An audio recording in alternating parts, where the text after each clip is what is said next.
1, 2절 함께 읽습니다. 내가 갱그레아 교회의 일꾼으로 있는 우리 자매 베베를 너희에게 추천하노니 너희는 주 안에서 성도들의 합당한 예절로 그를 영접하고 무엇이든지 그에게 소용되는 바를 도와줄지니 이는 그가 여러 사람과 나의 보호자가 되었음이라. 아멘. 합당한 예절로 그를 영접하라라는 말. 영접하라 이 말은요, 내가 갔을 때에 여러분이 나를 대접하는 방식으로, 그런 마음으로 이분을 대접해 주십시오라고 하는 말입니다. 이건 예수님의 명령이었어요. 예수님이 제자들을 보내면서 뭐라 그랬습니까? 너희들을 영접하는 이들은 나를 영접하는 것이다. 그죠?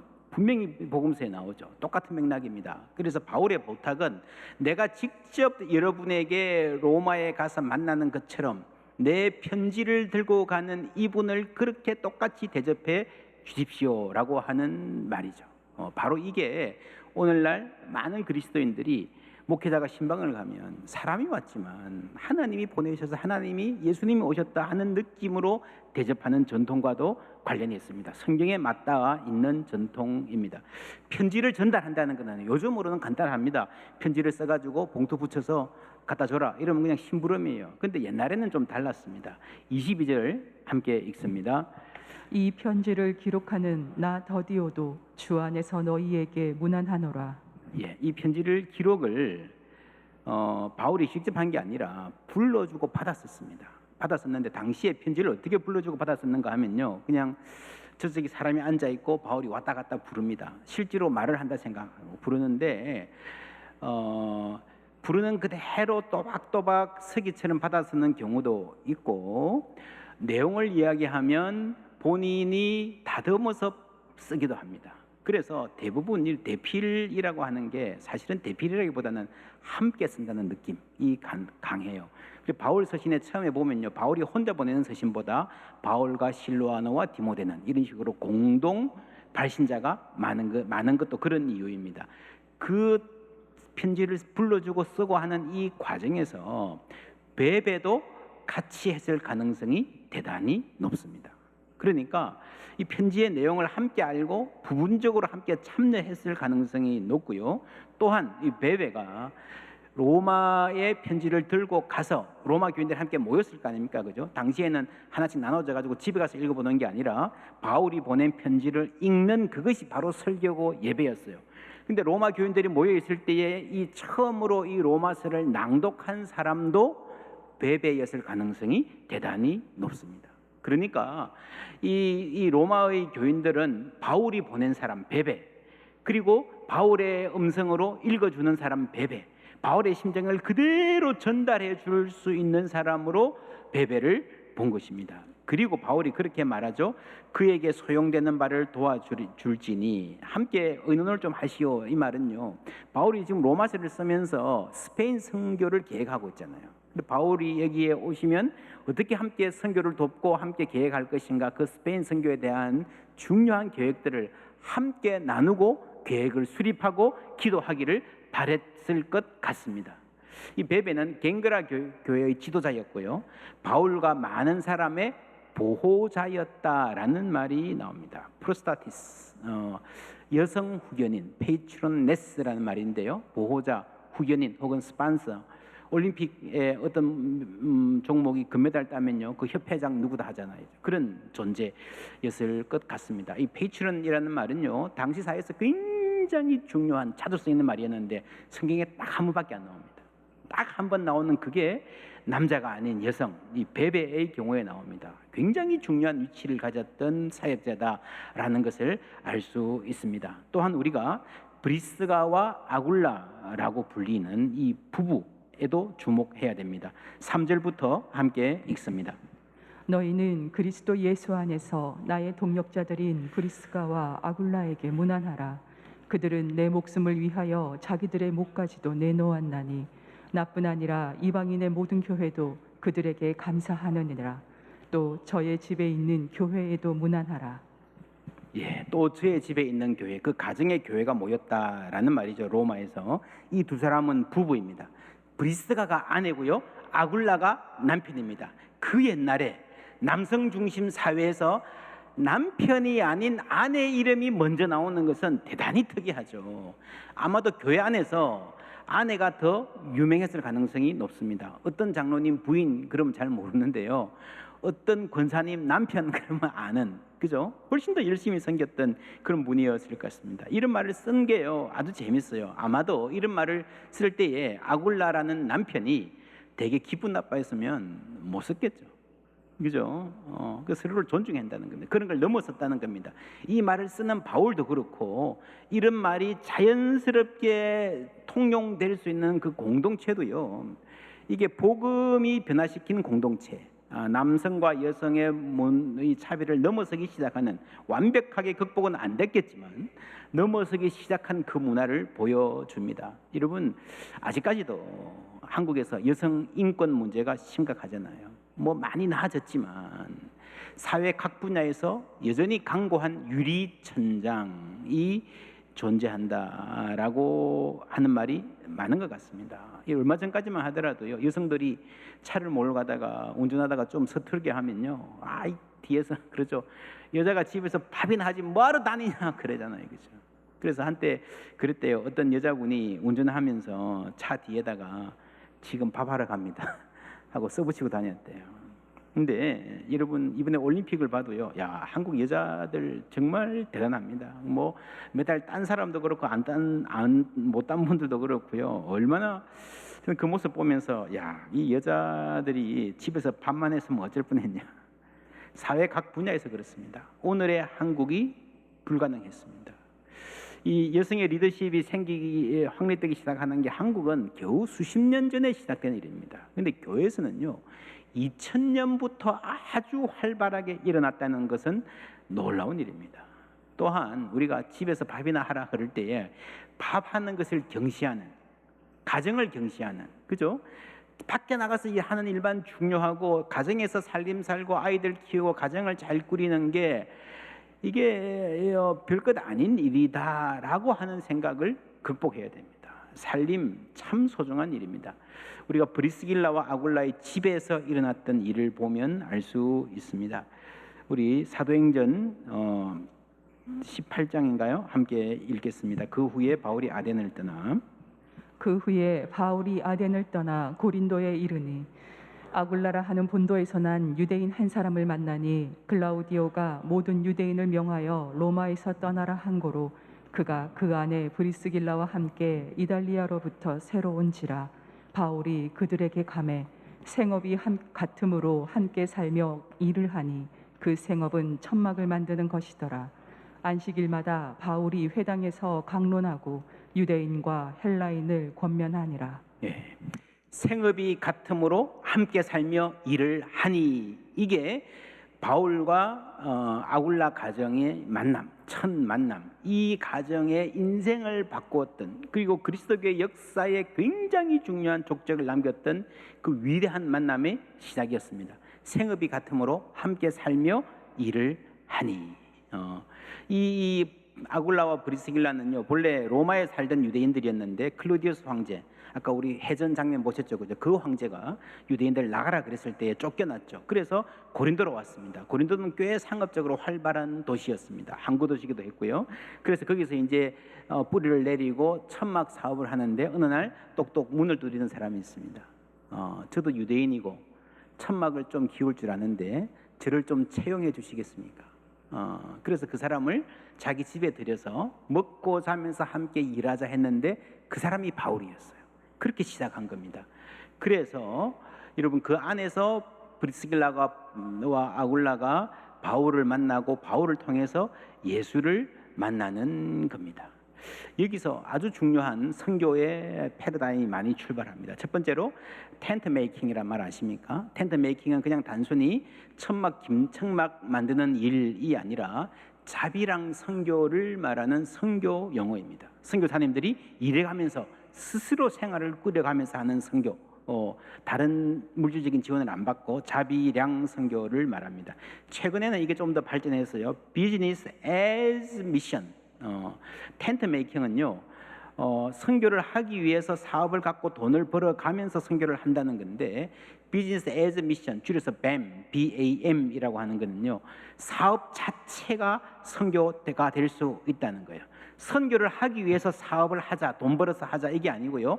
사업을 하면서 만나는 사람들, 사업을 하는 방식 이런 모든 것이 선교가 될 수 있다. 이거는요, 사실은 목회자나 선교사 훈련을 오래 받은 사람들보다 평신도들이 더 잘할 수 있습니다. 여러분, 사업이 쉽게 시작하는 게 아니잖아요. 평생 사업하면서 세상 일하면서 익혔던 경험과 감각으로 이제 그 네트워크를 통해서 선교를 해 나가는 거예요. 물론 이게 쉽지는 않습니다. 비즈니스 애저 미션이라 그러는데 여러분, 비즈니스가 쉽습니까? 한국이나 미국이나요, 지금 세계적으로 다 그래요. 뭐 조그만 비즈니스, 스몰 비즈니스를 열면 뭐 10년까지 버티는 사업이 잘 없잖아요. 아주 뿌리 내리기 힘듭니다. 이 본국에서 사업을 잘하던 분들도요, 외국 가서 사업하려고 그러면 또 여러 가지 장애를 만납니다. 쉽지는 않습니다. 그리고 비즈니스가 잘 돼서 돈이 잘 벌려도 문제가 생기는 경우가 많습니다. 여러분, 돈이라는 게 그래요. 너무 잘 되면요, 그게 빨려 들어가잖아요. 그죠? 비즈니스 애저 미션, 나는 선교하러 여기 와서 사업한다. 뭐 중국 가고 태국 가서 사업한다 그러는데, 어떤 분은요, 돈이 너무 잘 벌리니까 이거 좀 키워놓고 하다 보니까 그 흐름에 그냥 빨려 들어가 봐요. 그래서 비즈니스도 중요하고 미션이라는 중심을 유지하는 게 대단히 중요합니다.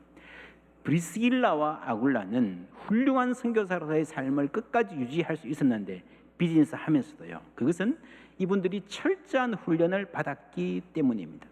바울과 함께 자고 먹고 일했잖아요. 그죠? 같이 살았잖아요. 그죠? 그래서 역사상 최고의 교사에게, 가장 탁월했던 열정적인 목회자에게 1대1로 훈련받은 거예요. 교회 가서 말씀드릴 뿐 아니라, 그래서 우리 교회도 1대1 사역 계속 열심히 하고 있는데 앞으로 더 넓혀가야 됩니다. 1대1 최고의 선생에게 배웠습니다. 그런 점에서 이 브리스길라와 아굴라의 집, 가정은 그 자체로 선교의 기지였고 훈련의 장이었고 또 예배의 장이 되었습니다. 종합하면 초대교회 역동성은요, 가정이 삶이 신앙이 되는 거였어요. 그래서 비즈니스 애저 미션에서 한 걸음 더 나아가면 Life as Mission, 줄여서 램이라는 말을 요즘 선교학에서 많이 씁니다. 생활 선교사라는 말을 써볼 수 있을 것 같아요. 우리의 삶 자체가 선교가 되는 겁니다. 직장과 가정생활 전체가 선교의 중요한 삶의 한 국면이 된다라는 겁니다. 그래서 우리 교회가 요즘에 패밀리 타임이라는 거 열심히 시작했는데, 이 패밀리 타임을 통해서 가정이라는 자리에서 우리가 하나님을 기억하는 것이 어떤 열매를 맺을지 우리가 참 기대가 되는 부분입니다. 이렇게 이 가정이 바울의 선교를 후원하고 바울과 함께 직접 선교도 했는데 중간에 어려움이 생겼습니다. 고린도에 있는 유대인들이 핍박을 하기 시작했어요. 그래서 막 바울을 끌고 가가지고 고발하고 총독 앞에, 그게 안 되니까요, 그냥 이 린치를 가하는 거예요. 18장 17절에 보면요, 사도행전, 모든 사람이 회당장 소스데네를 잡아 법정 앞에서, 소스데네가 바울을 도와줬다 그래서 잡아 법정 앞에서 때리대. 그러니까 바울을 도와주다가 그냥 죽을도록 맞은 겁니다. 때린다는 거는 그냥 뭐 한두 대 때리고 지나간 게 아니죠. 죽을 만큼 맞았습니다. 총독 갈리오가 그냥 놔두는 거예요. 보호하지 않는 거예요. 그러니까 이 로마 정부는요, 특별히 박해도 안 했지만 보호해주지도 않고 내버려 두는 겁니다. 그러니까 바울을 따라다니면 굉장히 위험하겠다 하는 것을 눈으로 봤습니다. 이분들이. 18절에 바울은 더 여러 날 머물다가 형제들과 작별하고 배 타고 수리아로 떠나갈세. 이때 어때요? 브리스길라와 아굴라도 함께 하더라. 그러니까 함께 가는 거예요. 여러분, 이래서 이제 바울을 따라 에베소로 갑니다. 여러분, 이분들은요, 로마에서 사업 잘하다가 쫓겨나가지고 고린도로 온 분이에요. 고린도에서 사업이 이제 겨우 뿌리 내렸는데 바울을 채용했잖아요. 그죠? 그래서 이따가 선교사면 하다가 바울이 가라 그러면 네, 안녕히 가십시오 하면 되지. 뭘 따라가요? 여러분, 사업을 다 접고 따라가는 게 쉽겠습니까? 돕고 싶으면 저희들이 선교비 보내드리겠습니다. 그러면 되지. 그걸 다 접고요, 바울을 따라 이사 가는 겁니다. 정말 놀랍습니다. 이런 사람들이 있을까요? 예, 저는 봤습니다. 제가 미국 시카고 대학 다닐 때 그 대학이 있는 동네가 하이드파크라는 동네였는데요. 그 동네에 어떤 분들이 와서 교회를 새로 개척을 했어요. 대석가정의 교회를 개척합니다. 근데 이분들이 멀리 살던 분인데요, 이 지역에 건강한 교회를 하나 개척하겠다는 비전을 품고요, 이사를 왔어요. 거기서 새로 사업을 하든지 거기서 살림하고, 거기서 멀리 이렇게, 직장은 굉장히 먼데 여기서 살면서 전도하려고요, 이사를 와가지고 교회를 개척하는 것을 봤습니다. 제가 깜짝 놀랐습니다. 야, 오늘까지도 이런 부분들이 있구나. 그게 바로 브리스길라 아굴라가 했던 일입니다. 더구나 이분들은 바울이 핍박 받을 때 결정한 거예요. 그렇죠? 따라갈까 말까 하다가도요, 바울 때문에 막 두들겨서 죽도록 맞는 거 보면, 죽음을 왔다 갔다 하는 거 보면, 소스테네를 보면요, 야, 이분 따라갔다가 우리 삶도 힘들어지겠다, 눈에 뻔히 보이는 상황이었어요. 그런데도 따라갔습니다. 에베소는 고린도보다 훨씬 더 큰 도시였습니다. 거기서 바울의 사역이 엄청난 부흥을 경험했습니다. 그러기에 이 부부의 섬김이 컸을 것 같아요. 그런데 3년이 못 돼가지고 고린도에서 겪은 고난은 비교가 안 될 정도로 또 엄청난 핍박, 무시무시한 고난이 닥칩니다. 고린도전서 15장 32절에 내가 사람의 방법으로 에베소에서 맹수와 더불어 싸웠다면 내게 무슨 유익이 있으리요. 맹수와 더불어 싸웠다라는 말이 필요할 정도로 엄청난 고난을 당했습니다. 고린도 후서 1장 8절에서는요, 형제들아 우리가 아시아에서, 이 아시아가 에베소거든요, 에베소가 있는 주거든요, 당한 환난을 너희가 모르기를 원하지 아니하노니 힘에 겹도록 심한 고난을 받아 살 소망까지 끊어지고 우리 마음에 사형 선고를 받은 줄 알았다라고 말했습니다. 여러분, 여기에 브리스길라 아굴라가 함께 했던 것입니다. 그래서 바울은 로마서에서 이렇게 말합니다. 4절 5절 함께 읽습니다. 그들은 내 목숨을 위하여 자기들의 목까지도 내놓았나니 나뿐 아니라 이방인의 모든 교회도 그들에게 감사하느니라. 또 저의 집에 있는 교회에도 문안하라. 아멘. 나를 위해서 자기들의 목까지도 내놓고 나를 섬겼다는 거예요. 여러분, 절대로 바울 혼자서 바울일 수 없습니다. 이런 신실한 분들이 있었기 때문에 가능한 거예요. 부흥이 가능한 거예요. 여러분, 교회가 부흥하고 잘 성장하고요, 하나님의 역사가 일어나면 주로 목사님 한 분만 보이는데요, 절대로 그렇지 않습니다. 주의 종이 선교하고 목회하는 그 뒤에는 어느 교회나 어느 선교사나 다 그렇습니다. 위대한 사역자 뒤에는 반드시 신실한 조력자가 있습니다. 그것 없이 되지 않습니다. 그것 없이 될 수가 없습니다. 어떤 분이든지 뒤에서 함께 섬기는 분들이 있습니다. 그리고 이 브리스길라와 아굴라는 단순한 조력자만이 아니었습니다. 에베소에서 있었던 일 우리 함께 읽겠습니다. 알렉산드리아에서 난 아볼로라 하는 유대인이 에베소에 이르니 이 사람은 언변이 좋고 성경에 능통한 자라. 그가 일찍이 주의 도를 배워 열심으로 예수에 관한 것을 자세히 말하며 가르치나 요한의 세례만 알따름이라. 그가 회당에서 담대히 말하기 시작하거늘 브리스길라와 아굴라가 듣고 데려다가 하나님의 도를 더 정확하게 풀어 이르더라. 아볼로가 아가야로 건너가고자 하므로 형제들이 그를 격려하며 제자들에게 편지를 써 영접하라 하였더니 그가 가매 은혜로 말미암아 믿은 자들에게 많은 유익을 주니 이는 성경으로서 예수는 그리스도라고 증언하여 공중 앞에서 힘있게 유대인의 말을 이기미러라. 어떤 이야기인지 대충 머리에 그려지십니까? 에베소에서 바울을 따라갔던 그 에베소에서 아볼로라는 사람을 만납니다. 이분은 굉장히 박식하고 공부를 많이 했고 훌륭하고 또한 이 언변이 쉬운 말로 이 말빨이 굉장히 좋은 사람이에요.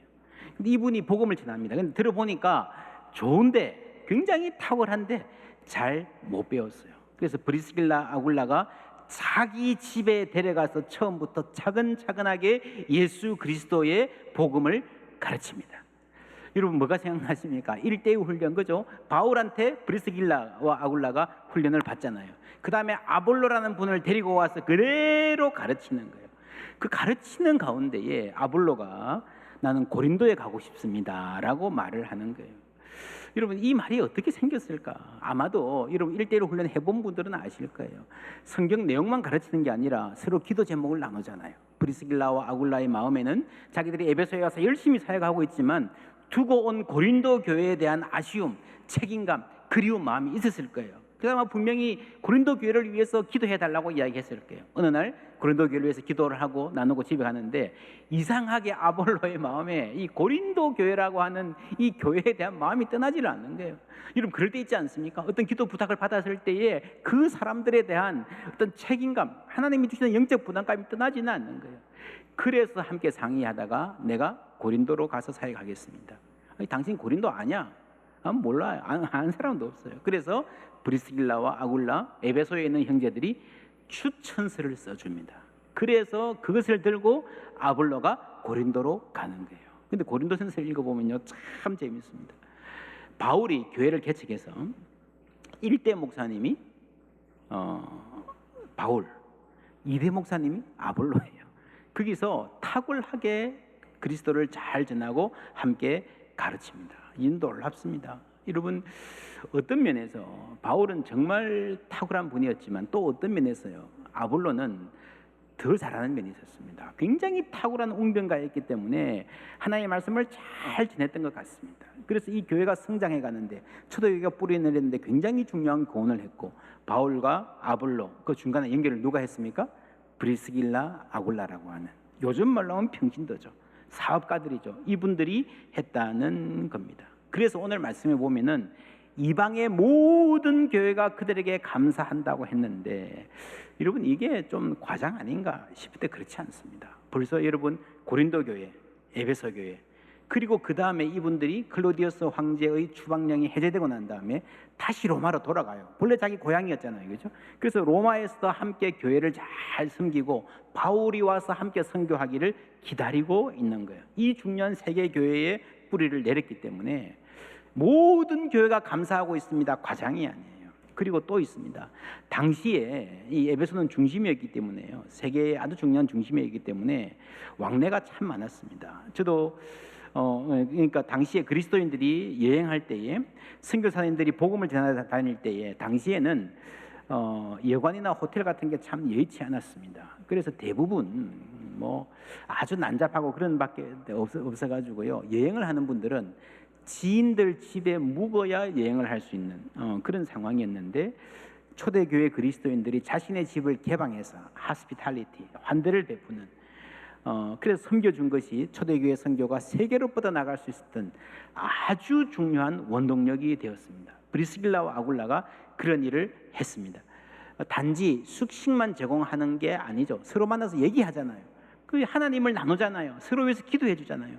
그리고 서로 배우는 관계들이 이어져 가는 겁니다. 이것이 초대교회의 코이노니아, 문안하고 코이노니아 교제하는 아주 본질적인 사역이었습니다. 여러분, 바울은 문안하는 사람이었습니다. 이 바울의 문안이 힘이 있었던 이유가 있습니다. 로마서를 시작하면서 바울이 이렇게 말했습니다. 1장 9절 함께 읽습니다. 내가 그의 아들의 복음 안에서 내 심령으로 섬기는 하나님이 나의 증인이 되시거니와 항상 내 기도에 쉬지 않고 너희를 말하며 제가 여러분을 위해 기도하고 있습니다. 하나님이 증인입니다. 제가 하나님을 만나면서 하나님 안에서 여러분을 계속해서 만나고 있습니다 라는 말을 1장에 했고요. 편지를 쭉 다 쓰고 나서 마지막 16장에 가서 이름 하나하나를 쭉 말합니다. 무슨 말입니까?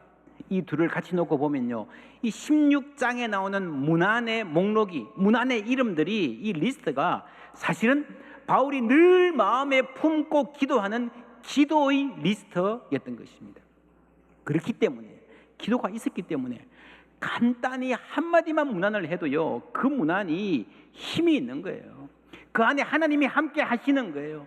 나는 작은 걸 하지만 하나님이 그 문안을 통해서 위로와 격려를 주시는 줄 믿습니다. 그래서 우리가 주위의 작은 일에서부터 축복의 통로가 되는 삶, 우리의 삶이 바로 선교가 되는 생활 선교사님들 다 되기를 주님의 이름으로 축원합니다.